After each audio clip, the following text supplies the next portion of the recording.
Baik rekan-rekan media, terima kasih kita sudah bersama-sama lagi di pertemuan tampak dengan media yang selama ini kita lakukan.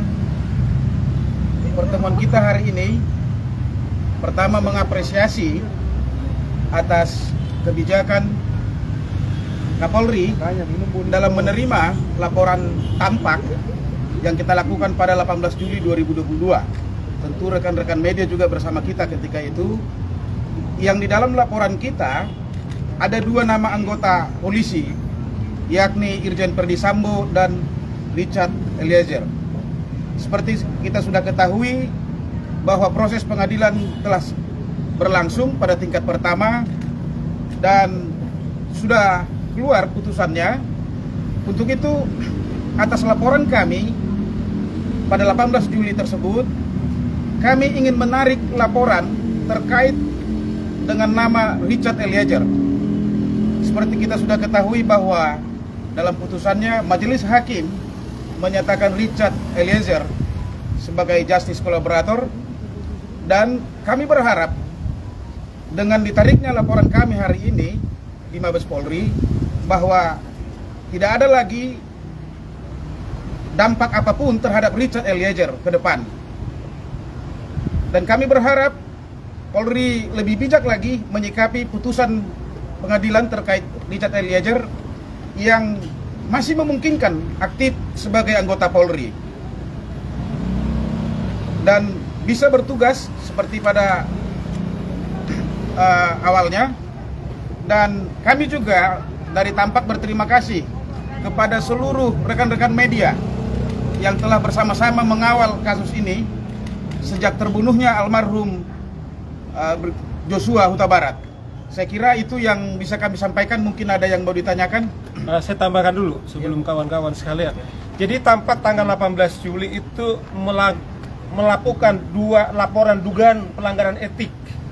Yang tadi rekan saya disebut Irjen Ferdy Sambo, Kadif Propam, supaya segera dibuat sidang etik.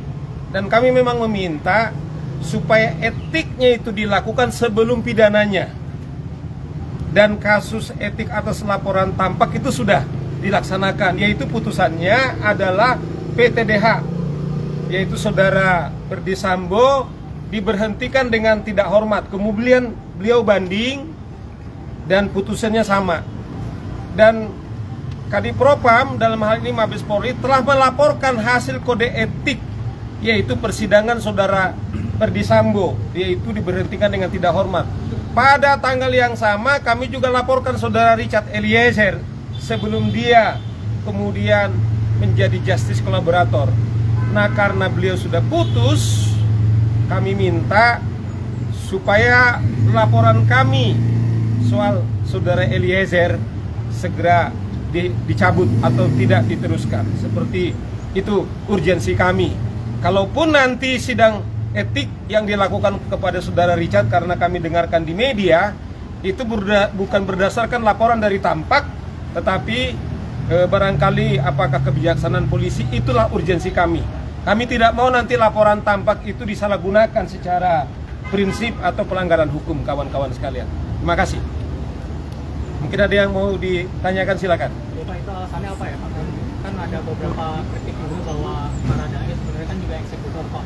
Iya. Artinya beliau layak di PTDH. Kalau dari Tampak sendiri ini alasannya apa nih Pak untuk akhirnya memutuskan untuk mencabut laporan pelanggaran kode etik dari Baradae? Ya, kawan-kawan sekalian, memang betul. Awalnya juga Tampak mengapa kami laporkan pembunuh ini, karena bahasa kami kan dia bersama adalah pembunuh. Cuman dalam proses hukum, kemudian dia menjadi justice collaborator, itu adalah dilindungi undang-undang, dan mengaku secara terbuka, kemudian minta maaf kepada keluarga, dan kemudian pengadilan memutus bahwa betul dia adalah penembak saudara Ferdy Sambo, dan pengadilan juga menetapkan dia adalah justice collaborator. Nah, dan diputus kawan-kawan sekalian, yaitu 1,5 tahun. Memang diperkap daripada Polri, kalau ada anggota kepolisian melakukan tindak pidana dengan ancaman 5 tahun, kemudian dan diputus 3 tahun, itu bisa dipecat. Nah, tampak melihat kami taat kepada hukum, penegak hukum dan keadilan, karena memang saudara Eliezer sudah sah, kemudian justice kolaborator dan sah sudah ingkrah. Dia hanya diputus 1,5 tahun, bukan berarti dia tidak bersalah, bukan tampak membela pembunuh. Pengadilan juga menetapkan dia adalah ikut mengeksekusi, tetapi karena peranannya dia adalah yang membuka fakta, kemudian tampak mengatakan menghargai peran beliau sehingga mencabut laporan kami tersebut. Jadi kami bukan membela pembunuh, tetapi kami membela seseorang yang mau jujur dan mau mengungkap, dan keluarga Yosua, orang tuanya juga sudah memaafkan saudara Richard Eliezer. Itu urgensinya mengapa tampak kemudian tidak meneruskan.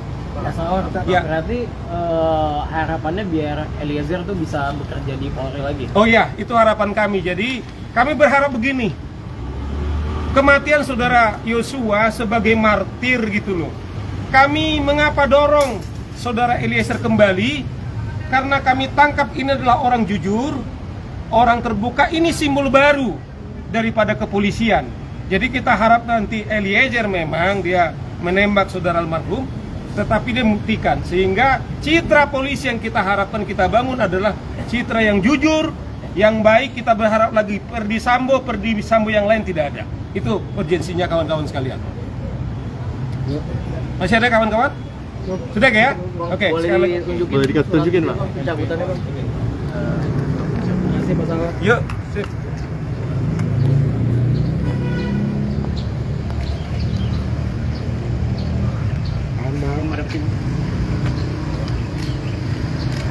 Kiri bang.